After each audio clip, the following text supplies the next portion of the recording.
주님을 아는 것이 우리의 힘입니다. 한 주간도 평안하셨습니까? 오늘 우리는 마이클 고인의 세계관은 이야기다 중에서 제6장 모더니즘의 성장에 대해서 함께 살펴보겠습니다. 레슬리 리비기는 이렇게 촉구합니다. 앞으로 수십 년 동안 비할 나위 없이 시급한 선교적 과제는 모더니즘에 대응하는 사명이다. 우리는 예리한 지적인 도구들을 사용하여 모더니즘이 당연시하는 전제들의 배후를 캐고 그것들을 떠받치는 숨은 신조를 파헤쳐야 한다.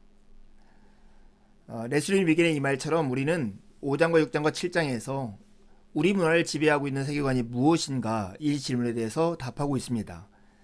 지난 시간에 우리는 모더니즘의 세 가지 뿌리, 고전시대와 복음과 중세기의 혼합에 대해 살펴봤는데요.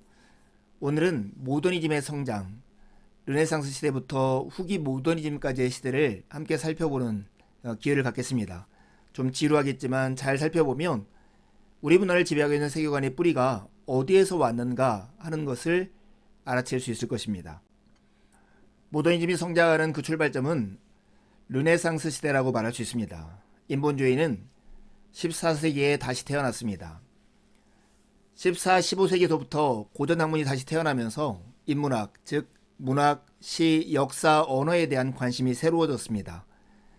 현세에 대한 관심이 되살아나면서 그 관심이 과학 연구와 기술 개발로 나타났습니다. 예술의 주제도 자연적인 것들로 바뀌었습니다.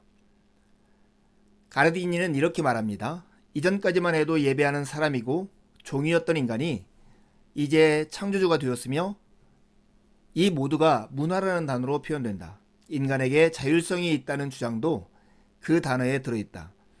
인간이 실존을 이해함은 실존을 자기 때로 주무르기 위해서이다.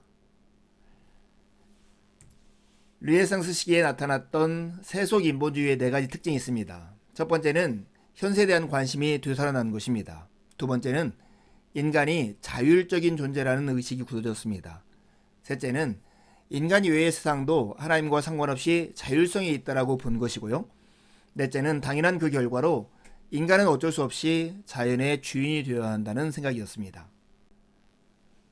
모더니즘이 성장하는 두 번째 시기는 뜻밖에도 종교개혁 시기입니다. 종교개혁은 이론상으로는 반대하면서도 실제적으로는 모더니즘을 부추길 때가 많았습니다. 우리는 종교개혁이 철저히 기독교적인 쇄신이었으며 그동안 묻혀있던 복음의 많은 요소들을 회복시켰다는 점을 인정해야 합니다. 그럼에도 불구하고 종교개혁에는 다른 면이 있습니다. 서구 문화에 진행 중이던 세속화 과정을 가속시키는 역할도 했습니다. 르네상스 시기 인본주의의 두 가지 기본 신조는 인간의 자유와 자율성을 떠받치는 것과 인간 이외의 피조물을 지향하는 삶이었습니다. 종교개혁은 이러한 성향을 이론상으로는 반대하면서도 실제로는 그것들을 부추길 때가 많았습니다. 개혁가들이 제도교회의 권위를 벗어나 자유로운 문화생활을 추구하는 것은 그 자체로는 선하고 적절한 발전이지만 자칫 문화를 모든 신적 권위로부터 해방시키는 일로 변질될 수도 있습니다. 이것은 오늘날도 마찬가지입니다. 모더니즘이 성장하는 그 세 번째 시기는 과학혁명 시기인데요. 데카르트의 합리적인 방법과 베이컨의 경험적 방법이 뉴턴의 과학적 방법으로 하나가 됩니다. 뉴턴 시대로부터 과학은 서구 세계관의 구심점이 됩니다. 이제 과학은 많은 사람들에게 세상의 참 본질을 계시하고 인류를 죄의 결과로부터 구원하는 계시와 구원의 출처로까지 보였습니다. 인간은 유일하게 하나님으로부터 선한 창조 세계를 탐구하고 돌보라는 소명을 받은 피조물입니다. 과학은 이 두 가지 일을 잘 해낼 수 있는 수단들을 제공할 수도 있습니다. 반면에 과학은 인간의 사회적 목적을 위해서 창조 세계를 지배하고 개발하는 것이 자율적 인간의 권리처럼 보이게 할 수도 있습니다. 과학을 보는 두 가지 관점이 있죠. 하나는 성경적 관점이고 하나는 인본주의 관점입니다. 성경적 관점으로 이 과학을 보면 기독교의 성지기 개념을 뒷받침해 줄 수 있는 잠재를 얻을 수 있습니다.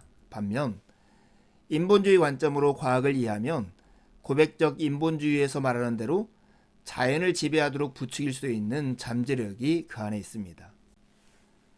과학혁명의 시기, 교회는 두 가지 과오를 저질러서 기독교적 세계관을 점점 주변으로 몰아내게 됩니다. 교회가 범한 첫 번째 큰 과오는 신과학의 출현에 대해서 매우 부정적으로 반응하는 것입니다. 교회는 도전을 받아들여 신앙을 새로운 시각에서 성철하기는커녕 안이한 보수주의를 택해서 파문이라는 수단으로 적을 저지했습니다. 교회가 저지른 과오는 하나 더 있습니다. 종교개혁은 기독교 세계의 분열을 초래했습니다. 그리스도인들이 서로 죽이던 바로 그때의 뉴턴 계열의 과학 패러다임은 다방면에서 지식을 증진시키고 있었던 것입니다.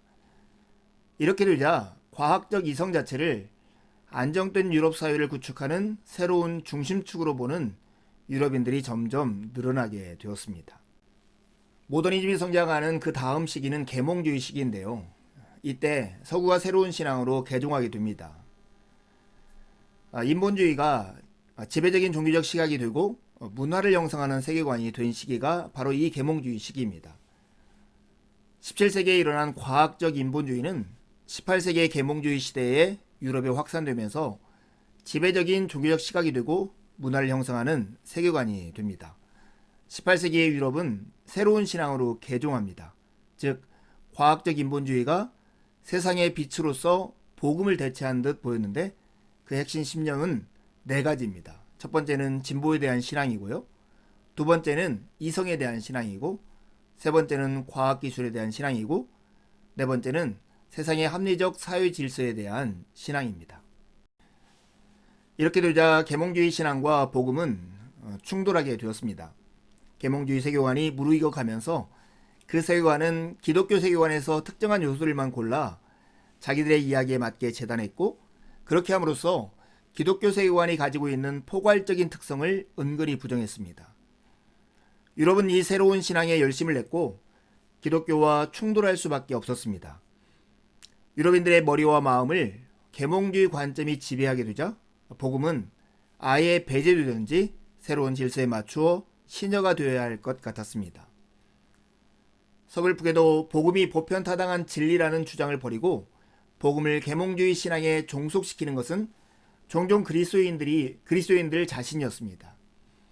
이렇게 그들은 복음에 함축되어 있는 포괄적 세계관을 버렸고 그 결과 복음은 지적인 면에서 훨씬 덜 포괄적인 새로운 역할로 물러나 오히려 내면의 영적인 문제에만 치중하게 되었습니다. 계몽주의 시대를 이어 모더니즘의 성장을 이끈 시대는 혁명의 시대였습니다. 사회를 계몽주의 신앙에 맞추어 변혁한 시기가 이때입니다. 서구는 하나님에 대한 신앙을 잃고 과학과 인간에 대한 신앙을 얻었습니다. 진정한 신앙의 결단은 언제까지나 마음에나 머릿속에만 또는 말이나 글로만 남아있을 수 없는 법입니다. 항상 그것은 사회, 정치, 경제에 살을 입도록 되어 있습니다. 계몽주의의 관점을 진리로 믿는 사람들에게 새로운 사회제도들을 수립하는 일은 따분하고 부수적인 일이 아니라 절박한 필연이며 숭고한 도덕적 의무입니다. 이 경우 신라원으로 가는 좁은 길은 사회혁명의 길밖에 없습니다. 계몽주의 세계관은 18, 19세기를 거쳐 20세기 초까지 서구 문화에서 일련의 혁명들로 나타났습니다. 특히 산업혁명과 프랑스 대혁명이 몰고 온 이러한 변화들은 사회를 현대국가로 탈바꿈시켰고 그 현대국가의 기초는 고백적 인본주의였습니다. 앤드류 워커는 현대국가가 어떤 면에서 모더니즘의 자식이라고 말을 했는데요. 이 자식은 일단 태어나면 모더니즘의 신앙을 그대로 실천하게 되어 있습니다. 이러한 혁명이 모든 것을 좋게 만들었을까요? 그렇지 않았습니다. 이러한 여러 혁명이 있은 후로 모든 것이 좋지만은 않았습니다. 산업혁명은 두말할 것도 없이 모호한 결과를 낳았습니다. 부의 성장과 함께 많은 고통이 뒤따랐습니다. 계몽주의가 예언한 지상낙원과는 섬뜩한 대조였습니다. 그러나 이러한 뿌리 깊은 신앙은 아무리 그 대상이 거짓신일지라도 쉽게 무너지지 않는 법입니다. 산업혁명의 역효과를 알리는 증거가 흉측하게 쌓여가자 진보의 참신자들은 계몽주의 이야기를 믿는 신앙을 지키기 위해서 인간의 비참한 현실을 보여주는 지엽적인 증거들을 더 큰 신화 속으로 끌어들일 필요성을 느꼈습니다. 계몽주의 이후로 19세기에 두 가지 내러티브가 일어나 바로 그 일을 시도했는데요. 둘 다 과학과 기술로 진보가 이루어진다는 신앙을 그대로 유지하면서 거기에 반대되는 증거는 전체 이야기의 한 부분으로 해석했습니다. 그 두 가지 내러티브란 바로 자유주의와 마르크스주의입니다. 자유주의가 내놓는 사회의 청사진은 개인의 주권에 기초한 것이었습니다. 경제적 형태의 자유주의는 경제활동에서 개인의 자유를 존중하고, 정치적 형태의 자유주의는 개인의 인권을 존중합니다. 칼 마르크스가 고통에 대해서 내놓는 합리적인 설명은 다윈에 의존하고 있습니다. 다윈은 자연계에서 투쟁을 통한 정복을 보았는데, 마르크스의 정치사상은 그것을 사회의 차원으로 전환시켰습니다. 즉 역사는 계급 간의 갈등을 통해 진보한다는 것입니다. 자유주의와 마르크스주의는 둘 다 19세기 인본주의에 뿌리를 두고 있지만 역사의 진보를 보는 개념은 서로 상반되었습니다. 이 둘이 하나는 워싱턴 DC를 본거지로, 하나는 모스크바를 본거지로 하여 20세기의 대부분 동안 세상을 지배하게 되었습니다. 계몽주의 시대에 반대하여 일어난 낭만주의는 이 또한 모더니즘의 성장에 한몫을 했습니다. 낭만주의적 인본주의는 계몽주의의 환원주의에 어느 정도 반기를 들었지만 인본주의가 확산하는데 기여를 한 것입니다. 계몽주의는 하나님의 창조세계에서 좋은 면들을 우상화하면서 다른 면들을 축소시켰습니다. 그렇게 계몽주의 시대에 억눌리고 경시되던 삶의 요소들 중에서 일부가 서구 문화에 확 튀어오른 운동이 바로 낭만주의입니다. 하지만 낭만주의나 계몽주의나 둘 다 기본적으로 일종의 인본주의이므로 낭만주의가 계몽주의에 아주 심도 깊은 도전이 되지는 않았습니다. 사실 낭만주의는 계몽주의의 발전과 나란히 공존하게 됩니다. 이렇게 현대 인본주의는 두 문화로 갈라졌습니다. 계몽주의 세계관은 계속해서 문화의 발전과 공적인 삶을 지배하게 됩니다.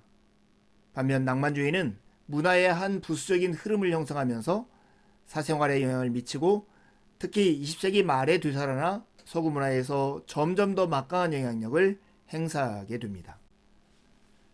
모더니즘의 성장의 마지막 단계는 후기 모더니즘입니다.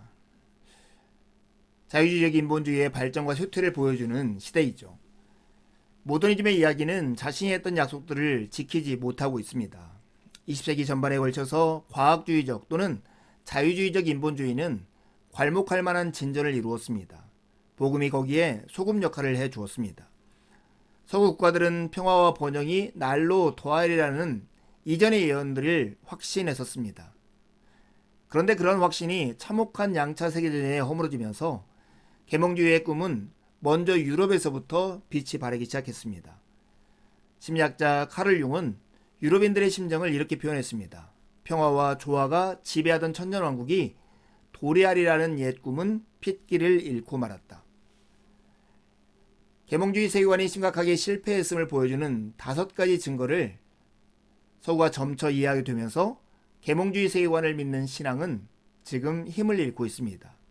그 5가지 증거는 빈곤, 환경 파괴, 무기 확산, 심리적인 문제, 사회 경제적인 문제입니다. 모더니즘이 쇠퇴하는 이 시기에 생기는 의문들이 우리에게 있습니다. 인류는 세상을 새롭게 할 능력이 있는가? 과학적 이성은 과연 우리에게 확실한 증거를 줄 수 있는가? 우리는 정말 자연을 정복하여 더 나은 세상을 이룰 수 있는가? 과학기술은 정말 우리를 구원할 수 있는가? 미래는 과연 있는가?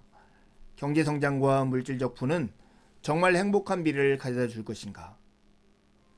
이런 질문 앞에서 그리스도인들은 어떻게 반응해야 할까요?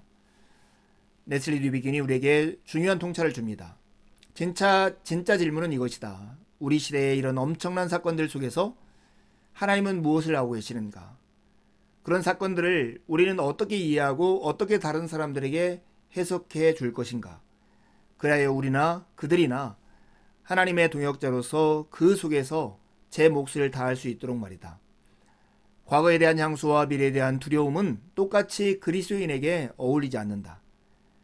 그리스도인은 하나님이 처하게 하신 상황 속에서 현존하면서도 장차 임할 하나님의 나라의 실상에 비추어 시대의 표적들을 이해해야 하고 모든 인간을 향한 하나님의 목적을 충실히 증언해야 한다.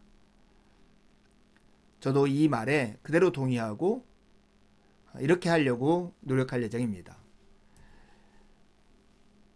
여러분, 이 챕터 6장은 좀 지루하게 느낄 수 있지만은 이 과정을 잘 이해하면 현대 석유 사회의 세계관적 이해를 이해할 수 있는 매우 중요한 내용입니다. 지루하더라도 반복해서 들으면서 이해의 폭을 넓혔으면 좋겠습니다. 이게 두 가지 질문하고 마치려 합니다. 모더니즘의 성장 과정을 살피면서 우리 문화를 지배하고 있는 세계관들이 무엇인지를 알 수 있었습니까? 그렇다면 그것은 무엇입니까? 레슬리 류비기는 그리스도에 있는 하나님이 처하게 하신 상황 속에서 현존하면서도 장차 임할 하나님 나라의 실상에 비추어 시대의 표적들을 이해하고 모든 인간을 향한 하나님의 목적을 충실히 증언해야 한다고 했는데요. 여러분은 어떻게 생각하십니까? 그리고 어떻게 반응하고 있습니까? 남은 한 주도 주님의 은혜를 의지해 살고 복된 주일에 함께 만나 기쁨으로 우리 하나님을 예배하시죠. 감사합니다.